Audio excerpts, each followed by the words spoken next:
नमस्कार, तू हिरे माझा मितवा ह्या सिरियलमध्ये आपण पाहत आहोत. अर्धवट सत्य जाणून घेतल्यानंतर ईश्वरी आणि ईश्वरीच्या घरच्यांसोबत नातं तुटल्याचं अर्णव हा तिथे सगळ्यांसमोर सांगू लागतो आणि ईश्वरीच्या आईने बांधलेला धागाही तो तोडून त्यांच्या हातात ठेवतो आणि सांगतो आपलं या धाग्यासारखं आत्तापासून नातंही तुटलं.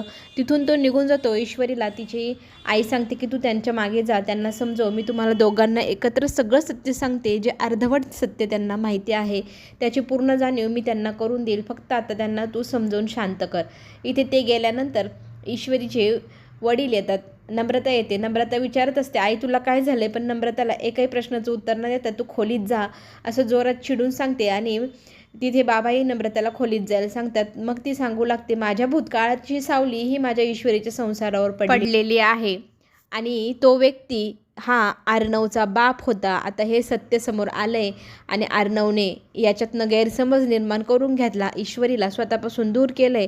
आता ह्या सगळ्या संकटावरती फक्त एकच उपाय निघू शकतो, तुमचं बोलणं. तुम्ही ज्या दिवशी बोलाल, सांगाल अर्णवला सत्य, त्याच दिवशी या सगळ्या गोष्टींचा उलगडा होईल. आता आपण सगळ्यांना वाट पाहावी लागणार ईश्वरीचे वडील कधी बोलतायत त्याची.